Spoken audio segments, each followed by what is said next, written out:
नमस्कार किसान भाइयों, मैं राजेश मास्टर बनारस वाला। किसान भाइयों, बकरी पालन में सफल होने के लिए हमें बहुत कुछ करना पड़ता है।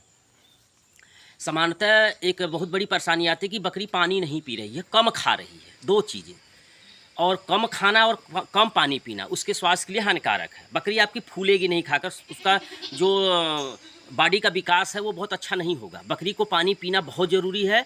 और जैसे हम करते क्या हैं कि बकरी पानी की तरफ नहीं जा रही है, अब हमको पानी को टेस्टी बनाना है।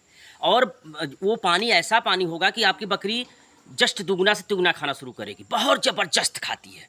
क्योंकि अगर वो पानी नहीं पी रही है तो कहीं ना कहीं उसके डाइजेशन सिस्टम में कहीं ना कहीं गड़बड़ी है, ये मान के चलिए आप। क्योंकि आप देखते होंगे कि अगर जो बंदा स्वस्थ है, निश्चित रूप से उसका शरीर पानी मांगता है और प्यास लगती है। और बकरी को प्यास नहीं लग रही है, जब प्यास नहीं लगेगी निश्चित रूप से खाना भी कम खाएगी। ये दो चीज़ें एक साथ होती हैं। तो उसमें हम दोनों चीज़ों का समाधान कैसे करेंगे कि काला नमक बहुत सस्ता है, जिसको इस काले नमक का को एक हम लोग कहते हैं पत्थर तोड़ नमक। मतलब ये पत्थर को भी गलाने की शक्ति रखता है, इतना ज़बरदस्त है। अब ये बकरी के पेट में जाएगा तो जो उसका पेट है उसमें जो पाचक रस है, कहीं ना कहीं देखिए जो वैज्ञानिक कारण होता है कि बकरी आपका खाना कम खा रही है, तो जो पाचक रस, जो पचाने वाला रस निकल रहा है, उसका स्राव कम हो गया है। तो जब स्राव कम हो गया तो पची नहीं रहा है, तो खाना कहाँ से खाएगी? और जब खाना नहीं खाएगी तो पानी नहीं पिएगी। क्योंकि आप अनुभव करेंगे कि जब आप खाना खाएंगे तो खाना खाने के कुछ समय बाद आपको प्यास लगता है। तो अब वो बकरी अगर खाना खा रही है तो प्यास लगेगा, लेकिन खाना ही नहीं खा रही तो प्यास कहाँ से लगेगा? तो प्यास कैसे लगे? पानी जो हम उसको डाल रहे हैं, सादा पानी नहीं डालना है, ताज़ा पानी लीजिए, काला नमक लीजिए, काला नमक और जीरा दोनों का पीस कर पाउडर बना के रख लीजिए, दोनों का मिश्रण। अब पानी जब पिलाने जा रहे हैं तो एक औसत रेशियो से पानी में डालकर घोल दीजिए। वो पानी आपका एक प्रकार से टेस्टी पानी हो जाएगा, स्वादिष्ट हो जाएगा। एक बार मुंह लगाएगी तो वो बार बार पेट भर जाने के बाद भी ज़बरदस्ती पानी पिएगी। और जब ज़बरदस्ती पानी पिएगी तो पेशाब करेगी। पेशाब करेगी तो पेशाब के रास्ते से बहुत सारे जो विषाक्त पदार्थ उसके पेट में है, जो भूख नहीं लगने दे रहे हैं, वो निकल जाएंगे। मतलब एक प्रकार से कहिए कि सफाई हो जाएगी। जब ज़्यादा पेशाब करेगी तो उसका शरीर हल्का हो जाएगा। जब हल्का हो जाएगा तो वो भोजन करेगी, फिर वही प्रक्रिया होगी। जब भोजन करेगी तो पानी की तरफ जाएगी, और पानी आपको क्या पिलाना है? काला नमक और जीरा वाला पानी पिलाइए। ये काला नमक और जीरा वाला पानी बहुत ज़बरदस्त है। सबसे बड़ी बात कि सस्ता है, काम लिवर टॉनिक वाला ही करता है।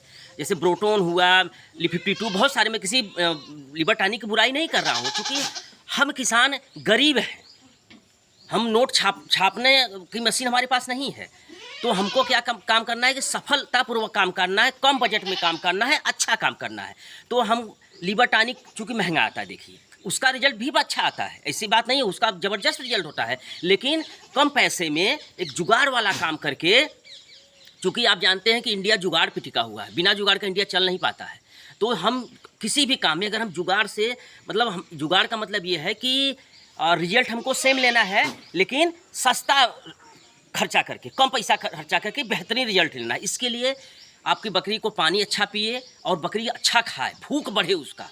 इसके लिए आपको करना क्या है कि काला नमक और जीरा का पाउडर ले। हाँ, ये ध्यान रखिए कि जीरे को तवे पे हल्का सा सेक लीजिए। सेकने से क्या होता है कि उसका सोनपन बढ़ जाता है, सोनपन मतलब स्वादिष्ट, उसमें महक आ जाती है। और दोनों को पीस कर रखिए पाउडर, और पानी में डालकर पिलाइए। आपकी बकरी पानी भी ज़्यादा पिएगी और ज़्यादा खाएगी और पचाएगी। जब ज़्यादा खाएगी, पचाएगी, तो जाहिर सी बात है उसके शरीर को लगेगा। और ये बकरी पालन का व्यवसाय जो है, ये मोटा तगड़े का व्यवसाय है। अगर जितने ललचाऊ जानवर आपके होंगे, जितने मोटे तगड़े जानवर होंगे, माल उतना ही ज़बरदस्त मिलना है। तो किसान भाइयों, एक छोटे वीडियो के साथ मैं फिर उपलब्ध हूँगा। तब तक के लिए सादर प्रणाम करता हूँ। और ये नुस्खा जरूर आजमाइए, ज़बरदस्त नुस्खा है। प्रणाम करता हूँ।